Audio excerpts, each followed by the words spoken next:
Oke pemirsa, Anda masih tetap bersama Dialog Development dan Pak Adi Lukman. Pak Adi Lukman, kita tadi sudah membahas betapa lemahnya posisi tawar-menawar para petani kita, yang terutamanya adalah karena mereka miskin, itu adalah sebuah kenyataan. Dan dulu pemerintah juga pernah mencoba mengambil jalan yang sangat radikal, yaitu membuka lahan 2 juta hektar sekaligus. Yang ternyata akhirnya berantakan, nggak karu-karuan. Sekarang kelihatannya juga pemerintah pusat maupun pemerintah daerah juga sakit kepala juga ini bagaimana cara mengembangkan lahan pertanian yang ada di Indonesia ini. Bagaimana Pak Anda melihatnya? Ya, ini terkait dengan kebijakan ya. Banyak kebijakan-kebijakan yang kurang pas kalau menurut saya. Ya, salah satu contoh misalnya penunjang untuk pertanian itu misalnya pupuk. Nah, pupuk ini diberikan subsidi oleh pemerintah. Tapi yang diberikan subsidi adalah pupuknya. Sehingga subsidi itu melekat di pupuk. Kalau pupuk ini lari kemana, subsidinya ikut. Gitu. Nah, harusnya menurut saya lebih baik subsidi itu diberikan berdasarkan produktivitas. Jadi kita harus membuat pertanian ini industrialisasi pertanian harusnya dengan konsep-konsep industri. Contohnya misalnya kalau petani menghasilkan 1 hektar 5 ton, saya kasih subsidi sekian. Kalau dia bisa menghasilkan 6 ton, dia subsidinya harus diberikan lebih besar. Kalau dia bisa 7 ton, dia harus lebih besar lagi. Sehingga subsidinya bukan melekat di pupuknya, tapi melekat di produktivitas. Nah, itu menarik gitu, karena itu akan memacu petani untuk lebih meningkatkan produktivitasnya, seperti itu ya. Dan kita juga melihat hal lain juga yang dalam hari ini kan tadi Bapak menyebutkan akademik. Kita sudah menyaksikan bagaimana besarnya peran dunia akademik dalam pertanian di Thailand. Salah satu bukti yang paling konkret adalah kalau kita pergi ke supermarket sekarang ini. Bangkok ya. Buah yang bagus-bagus semuanya dari Thailand, Pak. Jambu Bangkok, jeruk Bangkok, pepaya Bangkok. Nah, tapi di Indonesia kan ini belum terasa, Pak. Seolah-olah ada satu masalah yang cukup serius. Apakah ini terkait dengan kemampuan akademik kita atau terkait dengan polisi pemerintah, Pak? Seperti Bapak tadi disebutkan, misalnya GMO di Indonesia belum jelas, di negara lain sudah jelas, gitu. Ya, kalau saya tidak meragukan kemampuan akademisi kita, sangat canggih sekali, sangat advance sekali. Bahkan hasil penelitian anak-anak bangsa kita itu banyak dipakai di luar negeri. Gitu. Tapi tinggal bagaimana pemerintah bisa mengadopsi ini gitu ya supaya bisa digunakan. Salah satu contoh adalah misalnya bagaimana hasil penelitian bibit beras misalnya. Diwajibkan Kementerian Pertanian harus memakai bibit yang unggul yang dihasilkan oleh akademisi misalnya atau lembaga penelitian. Dengan demikian akan meningkatkan gairah peneliti-peneliti kita untuk terus mencari yang terbaik gitu. Nah, kemudian di link and match kan dengan bisnis. Ya. Sekarang kebetulan sudah ada kebijakan pemerintah, misalnya peraturan pemerintah 18 tahun 2010 itu tentang usaha budidaya pertanian. Nah, di situ sudah jelas bahwa swasta boleh investasi di usaha budidaya pertanian dengan maksimum 10.000 hektar per perusahaan. Kalau di Papua boleh 2 kali lipat jadi 20.000 ya. Nah, ini sudah kebijakan yang bagus yang mengarah ke sana karena nantinya akan efisiensi terjadi. Swasta masuk, kemudian luas lahan dengan mekanisasi.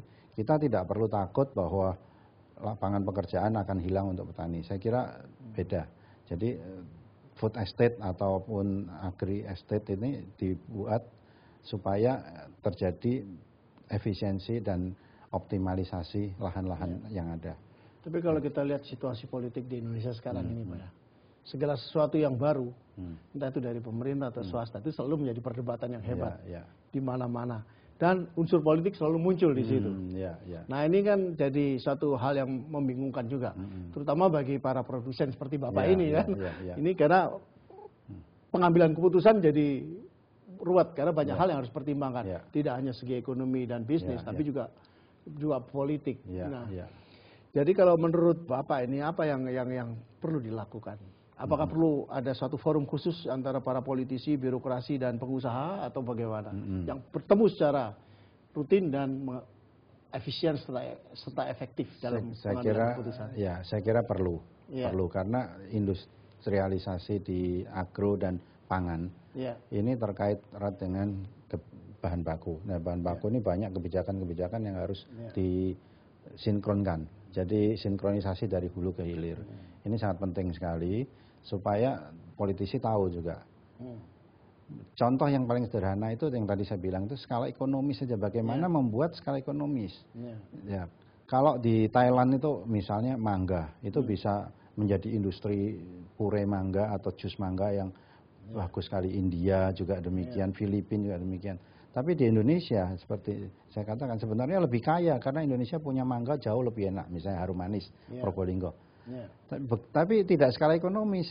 Begitu ada industri mangga di situ hilang semua habis gitu. Atau begitu masuk yang dari Thailand selesai. Iya, karena kalah harga, kalah daya saing dan lain sebagainya. Dalam hal ini saya jadi teringat Presiden Park Chung-hee dari Korea Selatan dulu. Bagaimana dia mengubah Korea Selatan dari negara yang paling terbelakang di dunia menjadi salah satu negara paling maju di dunia. Caranya dia setiap kali ada masalah di sektor ekonomi, entah itu industri atau agriculture, dia selalu mengadakan suatu forum pertemuan khusus antara pemerintah, pengusaha, konsumen, dan politisinya. Tapi di sini kan sebenarnya kemungkinan jadi makin besar, terutama sejak desentralisasi ini, Pak. Seharusnya kan forum-forum seperti itu jadi makin terbuka dan makin mudah untuk diselenggarakan. Kalau kenyataannya bagaimana, Pak, sekarang ini? Beberapa kali Presiden mengundang swasta dan bersama dengan instansi terkait, kementerian dan gubernur, kepala daerah diundang. Misalnya dalam acara retreat yang sekarang lebih banyak dilakukan ya, terakhir bulan lalu juga dilakukan. Nah di sana dibahas kendala-kendala apa, sehingga keluarlah yang program 6 koridor ekonomi itu. Nah itu sebenarnya kan mau menghilangkan yang istilahnya debottlenecking ya, menghilangkan hambatan-hambatan. Itu sebenarnya banyak program-program yang sudah bagus menurut saya, sudah bagus, tinggal bagaimana kita melaksanakan itu. Ini yang kunci yang paling sulit ini melaksanakan ini. Itu khas dunia ketiga, Pak ya. Iya, jadi semua udah bagus, tinggal pelaksanaannya. Kalau orang mau melangkah itu berat sekali gitu. Tapi sebenarnya kalau begitu, melangkah semua, banyak yang bisa dibantu. Jadi ini saya jadi teringat saya berdiskusi saya dengan orang Jepang beberapa waktu yang lalu. Di Afrika itu katanya banyak sekali orang-orang pintar. Mereka mampu membuat konsep yang bagus-bagus, termasuk pemerintahnya. Tapi ketika sampai ke pelaksanaan jadi macet. Kata dia inilah salah satu ciri khas negara dunia ketiga. Berbeda dengan negara-negara yang sudah maju. Dan ini harus ada satu terobosan, Pak. Ada satu keberanian politik untuk menyelesaikan hal seperti ini. Karena kalau enggak, apapun yang dikembangkan, konsep apapun itu namanya, akhirnya akan berakhir menjadi sekedar perdebatan politik. Ya harus ditentukan fokus. Fokus bagaimana membangun negara ini. Jangan energi kita dipakai habis buat yang lain-lain gitu ya. Kalau negara kita maju berkembang, otomatis semua akan terangkat, semua akan terikut untuk naik gitu ya. Kalau enggak, energi kita habis untuk ngurus ini, ngurus ini, ngurus semua. Akhirnya semua butuh energi, akhirnya energi yang penting untuk membangun negara ini hilang. Jadi sia-sia, Pak ya, seolah-olah kita cuma mau makan omongan aja. Dan pemirsa, Anda jangan kemana-mana, karena setelah pesan-pesan berikut kami akan segera kembali. Sekarang ini Pak, kalau saya lihat Pak,